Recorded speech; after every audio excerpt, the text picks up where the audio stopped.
Just one more thing, Minister. The evidence to the Central Policy Review staff. Oh, you mean the think tank, Humphrey? Yes, Minister. What about it? Have you redrafted the redraft of your draft? You don't want it yet, do you? Yes. Why? Well, so that we can redraft it. No, that won't be necessary, Oh, I think Humphrey. it will, Minister. Humphrey, drafting is not a civil service monopoly, you know. No, it's a highly specialized skill which few outside the service can master. Nonsense. Drafts is easy. It's a game anyone can play. Not without getting huffed.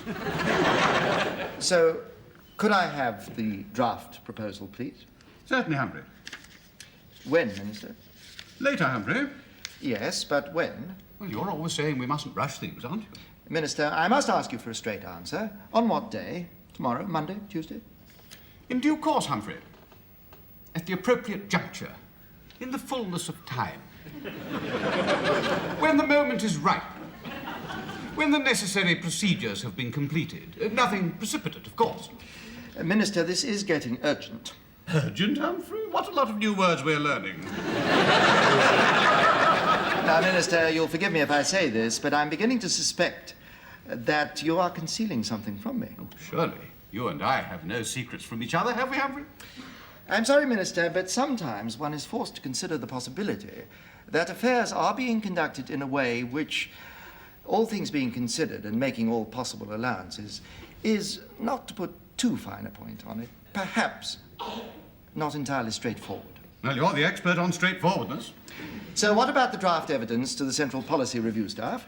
Well, since you ask, Humphrey, and to be perfectly straightforward, I have redrafted it myself. I don't want you to redraft it. I am perfectly happy with it as it is. May I be bold enough to ask what you have said? I've said what I wanted to say. Phased reductions in the civil service. Yes, but I... Humphrey, you have frustrated me over open government.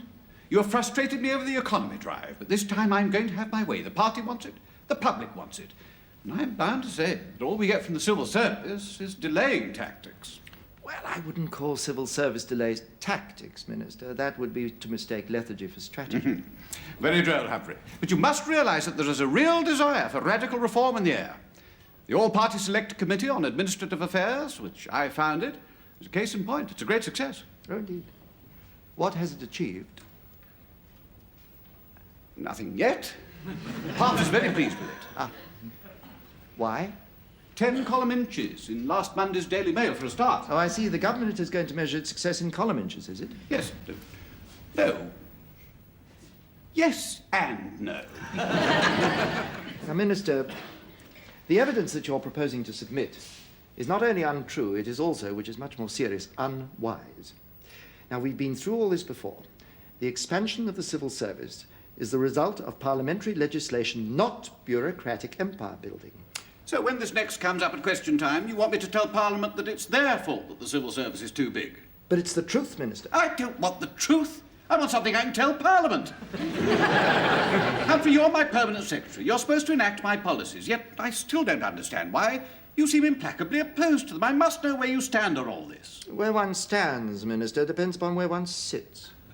Am I to infer that you'll not support me? Oh, we'll always support you, Minister, but as your standard-bearer, not as your pall-bearer. Humphrey, what are you saying? I should have thought it was crystal clear, Minister. Do not send this report to a body whose recommendations are to be published. That is exactly why I'm sending it. Now, I don't want to hear any more about it.